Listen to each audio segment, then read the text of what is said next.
Hello. Welcome to another lecture in my home. Today I have chosen a topic that has been requested by many people, and I know it is a very special one. I hope it will be useful to you. It is about emotional neediness from the perspective of philosophy. I understand that there are many other disciplines, many other perspectives on emotional neediness, all of them very important. But philosophy also offers a perspective that deserves to be considered. And I believe that one more perspective contributes and helps us address these delicate human issues that bring us so much suffering. So, let's talk a little about this phenomenon. Love, we know, is one of the elements that brings us most fulfillment. But being something complex, it also brings us deep frustrations. And one of those is emotional neediness. To begin, I brought something for you. A small excerpt from a text belongs to an author called Maria Beatriz Maria dos Anjos, in which she says the following: "Love is this, it does not bind, it does not tighten, it does not suffocate, because when it becomes a knot, it has stopped being a bond." A short text, a small fragment, but very meaningful. When it becomes a knot, it has already ceased to be a bond. In other words, when it starts to become suffocating, stifling, it has already lost its noble purpose of connecting people, of making them greater, of restoring unity within diversity, as Sri Ram would say about love itself. So, let's talk a little about the expression of feelings. I am a philosopher, I work with ideas, but inevitably, ideas will generate an immediate impact on our emotions. Emotional phenomena are inevitable. It is impossible to have an idea that doesn't resonate within the emotional world. Just as it is impossible to have an object that doesn't cast a shadow. Shine a light on it, and it will cast shadows. All emotional phenomena are like tags hanging from ideas. This is an important element, and we will return to this point later. It is very important to understand which idea our emotional phenomena are connected to. When they are not pleasant, it is essential to uncover what mental framework sustains them, what thought lies behind, sponsoring that experience. We also spoke about the need to express our feelings and to build meaningful bonds. Marcus Aurelius, a great Roman Stoic philosopher whom we have mentioned many times and will continue to explore, I even intend, one day, to do a guided reading of his work Meditations, but anyway. At a certain point in his work, he says that human beings were made for one another. Educate them or endure them. That alone could spark a wealth of reflections, though not all directly related to our current topic. I will focus on this particular point, that human beings are made for one another. Indeed, the human being is a social creature. He needs to connect with others. He becomes more complete, he grows, and he amplifies his potential when he works within a group. In fact, he is able to overcome one of the greatest obstacles to his fulfillment, that is selfishness, by expanding himself and forming bonds with as many people as he can. The ideal, one day, is that we form bonds with all of humanity. So, emotional expression is very important. And one of the most important forms of emotional expression, as we mentioned at the beginning, is love. Love motivates. Love is the driving force behind our relationships. Love creates bonds. But love needs a powerful companion, which in Greek mythology is represented by the union of Ares and Aphrodite, which is will. Will, united with love, enables us to overcome obstacles and reach our hearts, to achieve our goals. So this is important. Love is fulfilled and moves forward together with will and with intelligence. It is a tremendously important triad. Now, when distortions arise, when the shadows of love appear, and emotional neediness is one of them, we notice that one of the first things to weaken is will, followed by, or along with, intelligence. We begin to create fantasies and illusions, and we become stuck, trapped, caged within a feeling that was meant to set us free and open us to other possibilities, to open us to another human being. So, this element is important. Emotional neediness, often in its unfolding, can even lead to depression. There are cases of such profound depression of the will. Such a weakening of the human will that the person can no longer find a way out. It presents a series of symptoms, and there are also a number of steps we can take in response to them. Let's begin to work with this idea slowly and carefully. So, the mistaken assumptions about emotional neededness. The first thing is the difficulty in loving oneself and valuing oneself. This love that I should have for myself, since I don't have it, for some reason, whether due to various experiences in my past or a mistaken view I hold about life, someone else must fill in that love I lack for myself. So, in a normal, healthy relationship between two people, each one would have a share of love to offer the other. That share is not enough, because I need you to supply me with love due to the fact that I don't love myself. So, this element of a distorted self-image, a certain self-disdain, a certain inferiority complex, a whole range of factors, leads us to want the other person to provide that dose of love we should be giving to ourselves. This is a very present element in emotional dependency. Another extremely important point is our inability to spread our love across everything we do. When I gave my talk on love, I spoke a lot about this. Human beings have a need to connect, to find a point of union with the universe around them, and this relationship leads them, in a certain way, to leave their heart in everything they touch. Everything he touches turns to gold, much like King Midas. Everything carries a piece of his heart imprinted on it. So, imagine a person who loves the place where they live, loves their street, loves their community, loves their city, loves what they do, and loves their coworkers.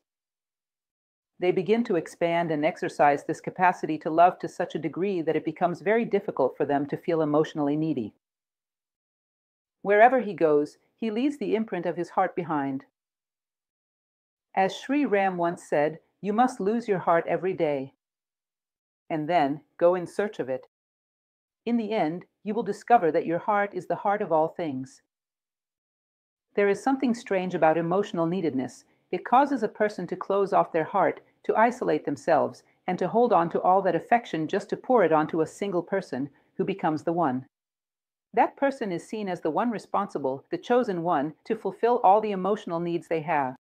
And this is met with a disproportionate amount of affection. It is as if you imagined a light beam, a light that radiates in 360 degrees, but is entirely concentrated into a single thread, a single beam of light. As if it were a laser beam. Of course, that kind of intensity pierces anyone who stands in its path. It is suffocating, it is overwhelming. It causes the relationship to become somewhat unhealthy. It is a disproportionate focus of emotion on a single cell while ignoring the rest of the body. So life becomes cold, life becomes indifferent. I have no desire to be with anyone, to be anywhere except with this one person. They are the source that brings me all the happiness and fulfillment in the world. But clearly, this person, who does not relate to the world in the same way, enjoys the world and wants to be part of it. And that, at times, becomes a burden, a weight. I brought a few popular little quotes found on the internet that talk about this aspect of emotional dependency. We will take a look at one of them. So, instead of sharing their need for connection or their love, the person concentrates it and suffocates like a laser beam. Another aspect, another mistaken assumption is, there is no inner life. So, if there is no inner life, we lack internal validation for what we do. We become dependent on external approval. We constantly need others to endorse what we have done, because we lack any inner endorsement. Just imagine what it means to be a great artist. Look throughout history. There is a very common element. Rarely did an artist receive recognition during their lifetime. Some did, but only very late in life. Most of their lives were spent creating something no one approved of. Why did they continue? Why did they persist? Because something within validated their work. Something internal endorsed it and said, "This is right, keep going." That is inner life.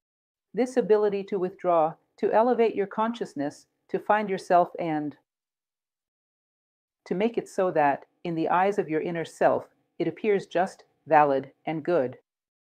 With that inner endorsement, a person moves forward regardless of the world.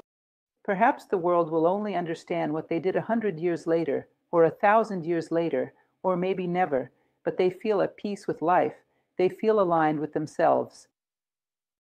They have an inner life, a way to internally validate things.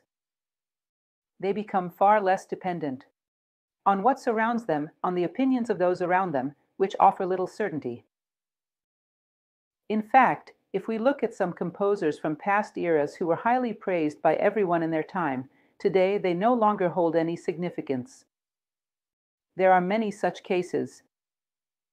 Many artists once considered exceptional in their context have, over time, been shown by history to not be as great as once thought.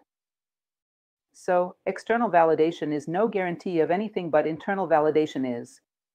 In other words, at the very least, it gives us a sense of duty fulfilled, of peace, and of accomplishment. It means respecting ourselves. Respicere, to know how to see, to look again. To look within, to validate what we do as meaningful, as just, as good. Without needing so much, without depending so heavily on external opinions. So, this sense of lack has more to do with that. We lack internal validation, we lack an inner life. Another important element is a mistaken assumption. The needy person does not have a clear sense of purpose in life. Their sense of purpose is hierarchical. We will explore this in just a moment. I have set aside an entire page just to talk about this. A sense of purpose that is hierarchical and territorial. And a sense that truly motivates them. So I often wonder how someone can get out of bed every day and feel motivated if that day is not a building block for a greater structure they already envision, like the blueprint of a project designed by an architect. Every day, the foreman arrives with his team, and the first thing they do is look at the blueprint, look toward the future. Then they begin to place, to build, to dig the foundations, constructing what corresponds to these days' task, always with their eyes on the future.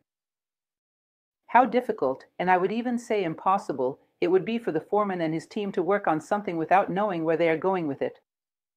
Without blueprints, without a future, without a vision of goals.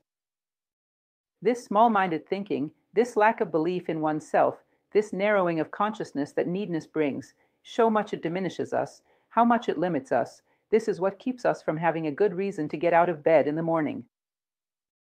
And from that good reason, from that ideal on the horizon, comes a great deal of energy to keep us moving forward, comes deep faith in ourselves. Because if nature believed that we are capable of accomplishing something meaningful, I will not doubt nature. If it believes, then I believe too. I want to get somewhere. And my day-to-day has to be a small brick that adds to that direction. Without that, the days become a terrible monotony and must be driven by external appeals, by outside rewards, by some extra dose of love to motivate me to keep going one more step. In other words, I am practically towed through life, dragged along by life, driven by affection that comes from the outside, and not from within, not from the future, not from my destiny, not from my ideal. I brought you this little phrase.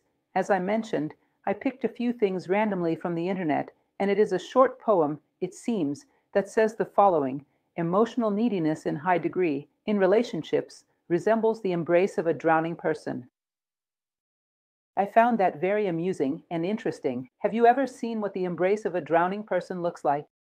Anyone who goes to rescue a person who is drowning has to be careful, has to know how to hold them, because the embrace is so desperate that it risks drowning both of them. So, this desperate embrace that wants the other person to save them from themselves, from their complexes, from the apathy in their life that is overwhelming in a relationship. It is not an embrace that offers affection. It is not the embrace of someone who gives something, but rather of someone who desperately needs to receive. So, one of the elements we can observe, perhaps it is a strong word, but we cannot deny that emotional neediness can lead to this, is something close to an energy vampirism. A kind of vampirism where one constantly expects the other to save them, to rescue them, to pull them out of the open sea. At some point, we must learn to swim. This is an unavoidable truth. We cannot live our lives constantly rescuing others. Sometimes, we ourselves need to be rescued as well. And what we seek is a relationship that is harmonious, based on mutual exchange. Remember, there is an interesting quote often attributed to Nietzsche, where he said that his solitude could only be exchanged for good company, otherwise, he preferred solitude. We must be mindful of this. A healthy relationship is one of mutual exchange, and emotional dependency undermines and unbalances that relationship. Continuing on. Now, let's talk about hierarchical and territorial orientation. Those who have seen my lecture on how to overcome your inner limits, based on that wonderful work I deeply admire, The War of Art by Steven Pressfield, will remember a small part. It may seem somewhat insignificant, easy to overlook, since it's right at the end of the book, but it's truly remarkable. He says that human beings organize themselves according to two models, two orientations. The first of these is hierarchical orientation. He explains that in a group, when society becomes too large, this orientation starts to be practiced within smaller groups. Whether in a school, a religion, or a social group, this structure ends up being transferred. What is hierarchical orientation? A person, within their profession, whatever it may be, is always looking upward to see who is above them and downward to see who is below. Always keeping watch to ensure that those below do not surpass them, while constantly striving to reach the position of their superior. And outwardly, they are always trying to see what others think of them and to meet those external expectations. They do not respond to the calling of their own soul. They live constantly trying to meet the demands of others. He says that this kind of mindset is unbearable for someone who, for example, intends to create a work of art. Pressfield constantly speaks about the inspiration of the muses. He refers to it as an orientation hierarchical, desecrate the muses. It may even be that someone achieves success this way, but in the end, they suffer a loss. Because they sold their muse, they sold their inspiration. This does not lead to genuine inspiration or authentic creation in any field. And so, he proposes a different order, a different way of living, which he calls territorial orientation. Pay close attention to this, because what he did here was a simplification and modernization of very ancient teachings. This territorial orientation closely resembles the middle path found in many traditional classical works, the righteous path. So, what is territorial orientation? Let's say I find fulfillment by playing the piano. I go there, I practice, day after day, facing challenges, until I reach a level of skill, of mastery, that brings me immense satisfaction. That is my territory. If I face a problem, any kind of difficulty in life that I don't know how to overcome, where do I draw my energy from? From my piano. I am not well, I don't pick up the phone to call 10 people and ask what they think. I will go to my piano. He even mentions a gymnast. If that gymnast is going through a difficult time in life, where will he find support? From his gym, from the equipment he is used to training with. Our territory is like a battery. You have invested the best of yourself there. When you are in need, you return to that place, and it gives back the energy you once poured into it. It has nothing to do with anyone else, or with what others may or may not think. You have your own territory, and within it you reign sovereign. This is where I find fulfillment. Whether people recognize it or not, whether they like it or not, whether there are others better or worse, it doesn't matter to me. This is my territory, and here I leave the best of myself. And when I feel uncertain, this is where I find myself again. This is very interesting. When a person suffers from emotional neediness, they are unable to conceive of a sense of territorial orientation. Emotional neediness empties you and projects you outward. All of your self-affirmation comes from external crutches, not from your own backbone. You rely on external crutches to support you. There is nothing that is truly yours, nothing that can serve as a foundation of support. And this causes a person to become very empty, naturally leaning toward a state of constant unhappiness. So remember this idea. Territorial orientation. How much would it give us autonomy? How much, then? Would we no longer need anything in order to be happy? We wouldn't stop considering others in the sense of giving, but we would no longer have expectations that others owe us anything. That is the ideal. That we cultivate constant generosity, but without expecting anything in return, because otherwise it is not generosity, it's a transaction. It becomes a give and take. And that strips true generosity of its authenticity. Well, continuing on. This very point we just discussed. Selfishness is also something very important for us to reflect upon. Neediness and selfishness, even if we are not fully aware of it, are closely connected. I want the other person to give me a sense of purpose. I want them to give me motivation. I want them to recognize me, to value me, to love me. But what do I want to give? What do I want to contribute to the life of the other? What do I want to contribute to the life of humanity? Because it is said that every human being came into the world to express a musical note, as if the world were a symphony, to offer their unique contribution. I am someone who cancels myself out and lives entirely for the other. And I expect that person to become the center of my life. But you won't find the center of your life outside of yourself. It lies within. That story we have grown used to about the feeling of love, the one that comes from the radio, from popular songs that constantly talk about love, but often don't really know what they are saying. You are everything I need to be happy. That is madness, my friends. Everything I need to be happy is within me.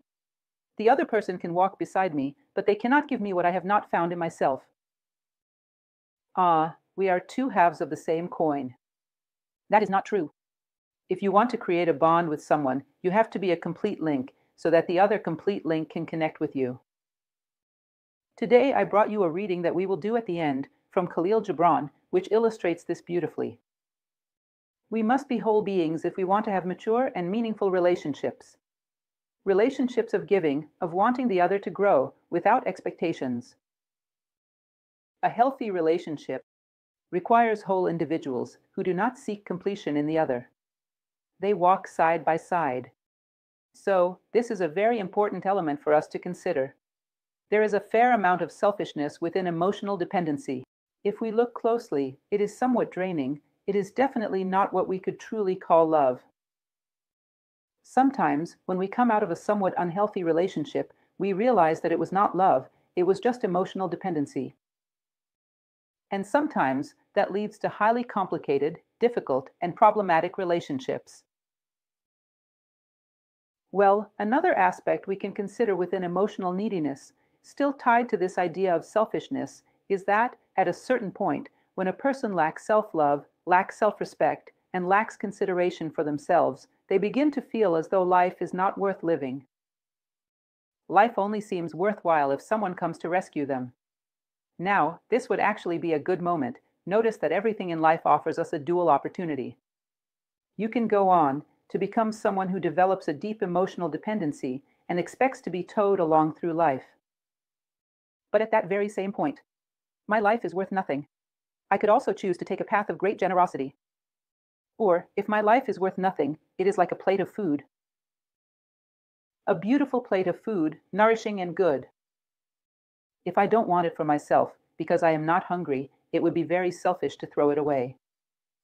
Give it to someone. Humanity is full of people who are hungry. If my life holds no value for me, why not give it away? Why not begin to share my energy, my life, with all those in need? It is rare for a generous person to feel empty because through giving so much, they end up filling themselves. So we can understand that emotional neediness is often a selfish choice in the face of existential emptiness. Generosity is an altruistic choice, yet it arises from the same stimulus. Existential emptiness can lead you toward selfishness, or it can lead you toward generosity. Another important element to consider. Do not think that emotional neediness, or any other affective phenomenon, as we mentioned at the beginning, is devoid of an underlying idea. Oh no, it is a feeling, there is no denying that. But behind it, there is an idea, usually a mistaken one. An idea shaped by a distorted view of the world, born from some traumatic experience, whatever it may be. There is an idea behind it. If, at a certain moment, you take a step back from the stimulus, letting the heat turn itself down, as the saying goes, and look at the situation with a cool, mental perspective. Emotions are hot, the mind is cool. You may come to discover the mental sponsor behind that kind of emotion. It is a certain thought. I don't agree with it. And change the mental sponsor of your emotions. Ah, I see myself as a very inferior person. That is not true. Therefore, I will not allow myself to entertain that kind of thought. When I teach philosophy, I always highlight a detail that I find interesting. The mind is faster than emotions. Notice that. When I think, so-and-so did something wrong to me, there is a fraction of a second before I feel anger or hurt. In that fraction of a second, you can act mentally even faster. No, not that. Replace it with something positive. Quickly. No, don't accept that kind of mental pattern. Replace it with something positive before it echoes into your emotions. Emotions are slower, harder to cleanse. Emotions are like a bottle of ink that has spilled. A deep anger, a deep hurt, sometimes it takes an entire day, an entire week, or even a whole lifetime to cleanse. So, before wrong thoughts echo into your emotions and spill the bottle of ink, you can banish them. Establish a mental law. I refuse to think this way. Boom. Replace it with a positive mental image. Something you enjoy, something that is higher, healthier, like you have intercepted a play in a ball game. This doesn't get through, and you place something positive in its place. Of course, it is said that the universe is circular in this mental form. It will spin, it will return to you, but it will already find you much stronger. It will find you increasingly resilient. So, this matter of reflecting on what lies behind negative emotional patterns. One element I find important to highlight for you. I am a philosopher, and many times in my life I have had the opportunity to observe this. A philosopher heals through ideas. When you are feeling down, when you are suffering, your father, mother, uncle, neighbor, they come, they offer comfort, a shoulder to lean on, they do this, they do that. Well, you may feel comforted for a moment, but once all of that stops, the same pain returns. The philosopher needs an idea once they become aware. An idea that reveals they are relying on mistaken perceptions. Through that idea, they can find a way out. There is no use. You can console a philosopher, but only ideas can truly heal them. And what about those who are not philosophers? Every human being carries the potential of a philosopher within. One must find a different stance, change their position. I find that quite interesting. I was recently speaking to you about the phenomenon of distraction. And this distraction is connected to nearly all of our problems, including our sense of neediness. The other day, I was walking down my street. At a certain moment, I stopped, I was on foot, and I paused and said, "Wow, this angle of my street is beautiful. Look at the trees, look at that flower, look at this, look at that." Then I realized that with each step I took, it became a different scene, a new setting. There were some different details, but it was not as striking an angle as the one before. And further ahead, yet another angle. I believe that each one of them, every perspective of my street, must hold something meaningful to be noticed. Each one holds a unique degree of beauty. But the problem is, since I don't stay still, I can't fully perceive everything that fills that scene. Everything that is present there. I don't stay still. So the scenes keep changing, and I end up seeing none of them clearly. I realize that it is the same way internally. We don't stay still long enough to truly see our own problems. The mind does not stop, the mind keeps going. We are scattered in every direction, so each time we look, we fail to learn all that life is trying to show us.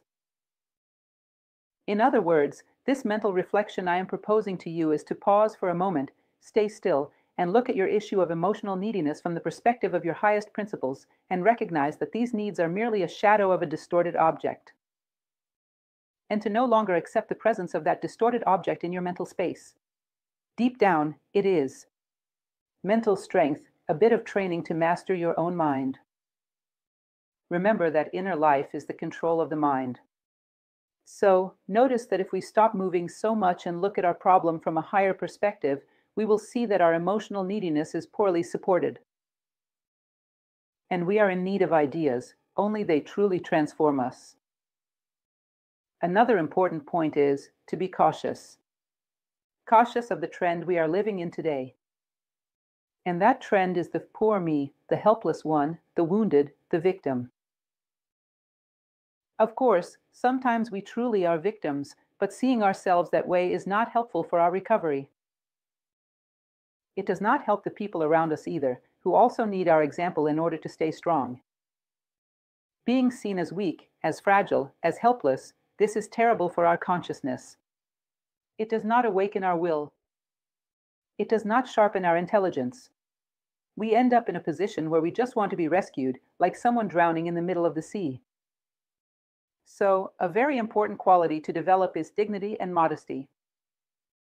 I am not weak. I may have fallen, but I will rise again. I am not weak. I am not at rock bottom. I may have slipped a little, but I can still reach the edge perfectly. We must not want to worsen our emotional state, nor take pleasure in feeling fragile. An ode to weakness. It is terrible to try to channel willpower through that kind of identity. It is an identity that undermines any possibility of response. Never forget what I always say. Willpower is like a funnel. You can enter problems in many different ways, but the only way out is by channeling your will. There is no other way. It does not matter how I got in. To get out, I have to look toward the future and truly want to get out. And I need discipline and resilience to do that, and character as well. In other words, willpower. Seeing yourself as weak, seeing yourself as a victim, definitely does not help. To have a certain sense of modesty, as Plato used to say. He said that modesty is a positive thing. Shame is negative, but modesty is positive. When we make certain mistakes and feel ashamed of them, it means there is still some sense, some character left. When we put our mistakes on display, modesty is lost. And then it becomes difficult. It is a moral wound, very serious and much harder to heal. Continuing. Here is another little quote I found on the internet for you, which I also found quite interesting. I am so much you that I miss myself. Isn't that interesting? I am so much you that I miss myself. So, in order to feel fulfilled, I live entirely for a partner. I live to help them achieve their dreams. I live to give them everything. Why? Because he loves me, he gives me security. Look, there comes a certain point when this becomes unbearable, because every human being needs to find themselves within. This self-sacrifice typical of those who feel emotionally needy, living entirely for someone else, you will notice that, at a certain point, it comes with a price. And it is not right for you to give yourself away like that, nor for the other person to accept it. No one should accept the annulment of someone else's life as a tribute to elevate themselves. That is not moral, and it will lead to a reckoning and a high price later on. So be cautious with these kinds of symbiotic relationships, where one person gives up their entire life so that the other can fulfill theirs. That is not moral, and it should not be accepted. So, I am so much you that I miss myself. If you are feeling that kind of longing, it is actually a good sign. Go in search of yourself, because being a good partner does not mean erasing your own life to give everything to the other person. That is a dangerous symbiosis that usually ends badly. Another important element, which we have already touched on in a way when I spoke about the Funnel of Lives challenge, show you enter through many doors and exit through willpower. Often, emotional neediness stems from past issues. There are countless situations, childhood traumas, sometimes severe ones. And I don't think it is wrong for someone to want to understand why they've had these problems, why they experience emotional neediness, and where it is rooted in terms of past events. But be careful, because focusing only outward and on the past, that is, who did something to me and when, won't necessarily give you the strength to do what is truly needed, which is to turn inward, channel your will, and look toward the future and say, it doesn't matter how I got here, what matters is that I will go there, that is my destination.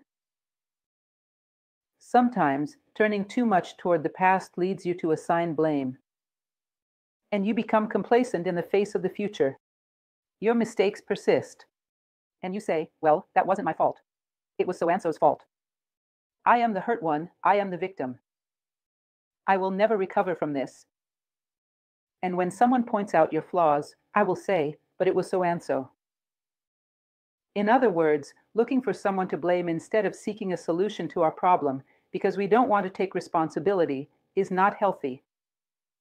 This issue of analysis focused on the past and synthesis directed toward the future. It is important to strike a careful balance between these two elements. Be cautious of extremes. When we notice that someone is not responding or growing, it is not helpful to assign blame for why they are the way they are. It is better to say, it doesn't matter how you got here, what matters is that you need to move forward. And that depends solely on you, regardless of where those past problems came from. Of course, when emotional neediness develops to the point of becoming depression, which is another topic, a complex one, you may indeed need a multidisciplinary team to support you through it. But that does not take away our responsibility to stay motivated toward the future, to build the willpower to reach that future. It will take time, and yes, it will require support, but the path forward still lies in that direction. Others can help ease our pain, but when it comes to propelling ourselves into the future, each person must do that for themselves. And for that, we need to channel our will. So it is important to strike a good balance between these two elements. Analysis focused on the past and synthesis projected toward the future. Continuing, as we have already mentioned earlier, unmet neediness leads to a progressive erosion of willpower and can reach a pathological level. And all too often, they have. We only need to look at the situation surrounding us in today's world. How certain neglected psychological disturbances are reaching pathological levels more and more quickly. And such cases are becoming increasingly common. We must recognize when we have lost the thread of good sense, when we have lost control over ourselves, when we are dramatizing, when we fall into a kind of masochism, enjoying being unwell, being small, being spoiled, pampered, and catered to by everyone. Be alert. No one is going to tell you that you have this. You must recognize it within yourself.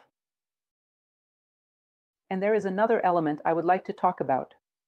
A lack of affection does lead to emotional neediness, that is true. But sometimes an excess of it does too. Too much affection, too much attention. We need to recognize the moment when we begin to unbalance someone, whether it is a child, a partner, or anyone else. We are throwing that person off balance in relation to life. There is a basic, traditional principle in education. To educate is to align a person with the laws of life. And one of those laws is cause and effect. When you give a learner all the effects affection, attention without them generating any cause, you disrupt the logic of life. They will enter life expecting it to work that way. Expecting that, without doing anything, they will receive all the attention in the world, as if a spotlight should always be shining on them. But life does not work that way. You have misaligned them with the law of life. So, just as a lack of affection can be harmful, an excess of affection can also create someone who becomes chronically needy in the future. Take note of this, just as the ancients used to say, nothing in excess. Here is another popular saying I came across that I found very insightful. It goes like this: needy people do not fall in love, they take hostages. I thought that was brilliant. Needy people do not fall in love, they take hostages. In other words, they make the other person a hostage to their need, a hostage to their weakness, a hostage to their emotional wounds. The other person ends up having to take care of them forever. And this creates a deep sense of guilt in the other person if they ever need to move on or step away, because they feel like they are abandoning someone so fragile. Stop being fragile. No one should settle for being fragile throughout life. We see countless individuals who were born with physical limitations, with challenges, many of them, and yet they accomplished extraordinary things. It is not fair for anyone to resign themselves to a fragility. Put your work on it. Either learn to live with it or overcome it. But do not settle into the image of the fragile one, the weakling, who needs to be carried through life. This we can say, without much doubt, that this makes healthy relationships impossible. And if healthy relationships are made impossible, what will that lead to? A range of unhealthy relationships, where one person feels dependent and sometimes ends up with someone who takes advantage of that situation. And then we know that many things can arise from that. It is the story of wanting to be loved at any cost. A person who feels emotionally needy experiences this. What I want most is for someone to love me. I am willing to pay any price. Everything is worth it. They develop illusions about their partner. They create fantasies. They end up in undignified situations. Why? Because I need to be loved. So, they choose without discernment. They get involved with partners who often lack the maturity for a relationship or who do not even have a basic sense of character. In other words, they are inviting themselves to be taken advantage of because they are predisposed to accept anyone who loves them or seems to. So, sometimes they end up creating disastrous, even dangerous relationships marked by emotional neediness and jealousy. This idea of canceling out your own life for someone else always ends in disaster. Anxieties. Always waiting for the other person to give you something while they often manipulate the situation. Expectations. Remember that fairy tale about the princess and the frog? We can interpret that story from the perspective of emotional neediness. It is not the only angle, but it is one way to look at it. When someone who is emotionally needy sees a person willing to give them attention, that person always appears to be a charming prince. Everyone else says, he is just a frog. But no, to them, he is a prince. And keep insisting that he is a prince. Because they have created an illusion. They are not engaging with the real human being, they are engaging with an illusion. And they spend their life waiting for that illusion to become a real person. Because many times, it doesn't happen. One could even say that, in most cases, it does not happen because illusion doesn't transform anyone. So what follows are expectations and constant frustration. This leads the person to increasingly feel that they do not deserve to be loved by anyone. They begin to believe that people are bad, that people are cruel. And so they isolate themselves. They create a dark expectation of the world around them. They feel like a helpless victim, completely incapable of being rescued, and they withdraw. It is important. In my talk on loneliness, I speak a lot about this, not to confuse loneliness with isolation. Isolation is the denial of the other, the emptiness of any possibility to respond to live situations and circumstances. To be afraid of the other. So the person isolates themselves, remains needy, continues to suffer, still longs for connection, but does not want to take the risk. Loneliness has nothing to do with that. Loneliness. It is that very healthy moment of being with ourselves. So that when others arrive, we have something to offer. It is like that song I always enjoy quoting, I want a house in the countryside where I can welcome my friends, my books, my children. In other words, when others come, I have something to offer. Loneliness is that moment when we turn inward to find the one who should be our greatest companion, that is our own essence. It is a moment of inner life, and a necessary one at that. One must learn to be alone in order to truly know how to be with others. And while that may sound like a cliché, reflect on this. Just because it's a common saying doesn't mean it has been truly understood. So, what is the antidote to all of this? First of all, extending and parodying the famous philosophical maxim, know thyself, I would say to someone who feels emotionally needy, know yourself, respect yourself, and fulfill yourself. Once that is done, you will be standing tall and grounded enough to build a healthy relationship with someone. You won't be crawling, you won't see yourself as the lowest of beings, and you won't expect the other person to drag you through life. Know how to walk on your own 2 feet.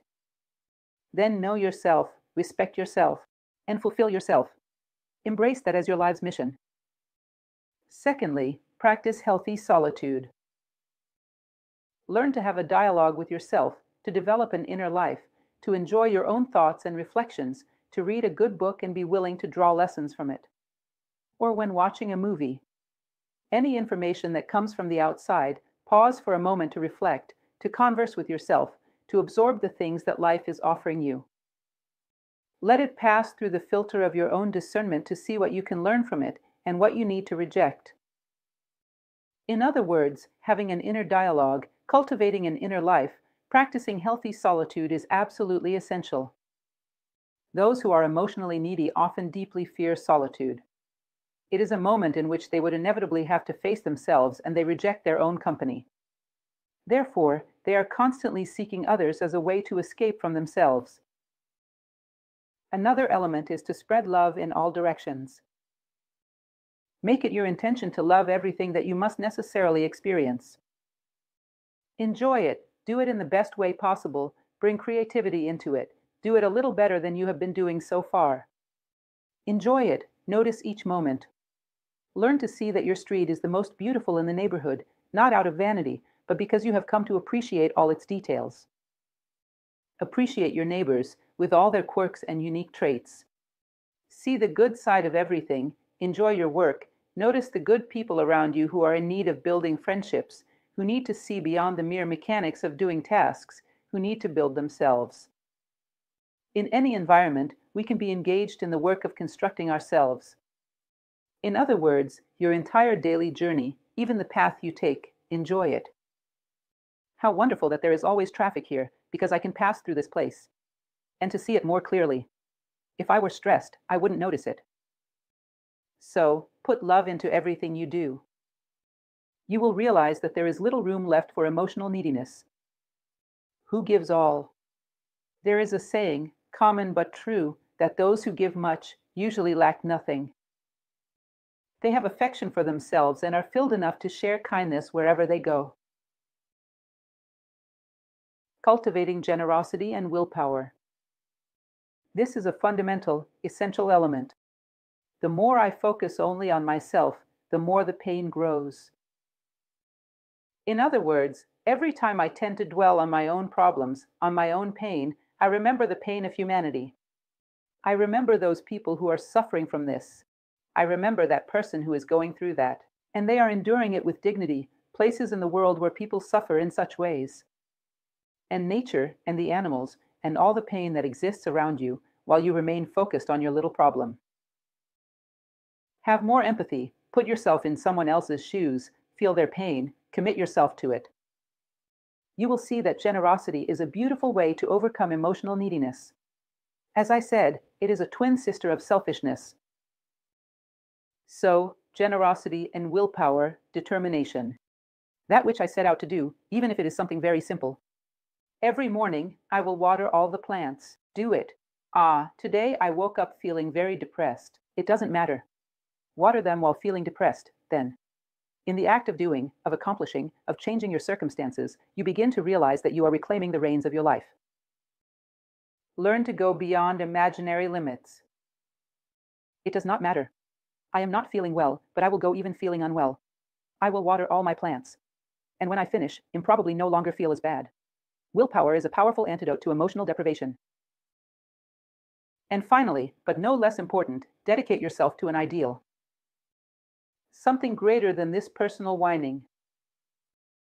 Notice that if we think a bit bigger, Marcus Aurelius, the philosopher, spoke a lot about this, taking death as a counselor. In the face of life as a whole, if we think on a broader scale, whether or not I felt emotionally needy on a given day, whether someone loved or did not love this little personality of mine, it won't make much of a difference. What will make a difference? If I knew how to think of others, if I gave my best for them, if I made a difference in my life and in the lives of those around me, if I was a force for good, that may be becoming a common phrase because I say it in every talk, but it truly matters. I have an ideal. My ideal is to enlighten people, to care for the elderly, to show affection to children in vulnerable situations, to care for animals. I have an ideal. That makes me think more about the pain of others than my own. Helena Blavatsky, in one of her most famous quotes, where she referred to a master as if he were the very ideal of her life, the sage, the embodiment of wisdom, she said, "Whenever I think of myself, I forget the master. Whenever I think of the master, I forget myself." So think about human need, about human neediness, and you will tend to forget your own. This is very natural. It is what is to be expected. So, These are some very powerful antidotes. And finally, I brought for you. I know I've read this book many times, including all the chapters in a series, but there are certain things in Gibran that are truly remarkable, deeply effective. And this passage from the Prophet about marriage. See how it offers an infallible guide. Notice how precisely he identifies the issue of emotional need and the solutions he proposes for it. Let your love be like a moving sea between the shores of your souls. Fill each other's cup, but do not drink from the same cup. Give one another of your bread, but do not eat from the same piece. Sing and dance together and be joyful, but let each one of you be alone. Just like the strings of a lyre are alone, even though they vibrate with the same music. Give your hearts, but not into each other's keeping, for only the hand of life can hold your hearts. And stay together, but not too much together. For the pillars of the temple stand apart, and the oak tree and the cypress do not grow in each other's shadow. In other words, that healthy space between one and another, like the strings of a musical instrument. Vibrate in harmony, but there is space between them so that each one can resonate. Being together does not mean being attached. Preserving your own identity, fulfilling it. That is the best we can do for one another. The best we can do for others is to grow as human beings. And it is also the best we can do for ourselves as well. And that's it. Once again, I deeply thank you for being here in my home. And we'll meet again in the next video.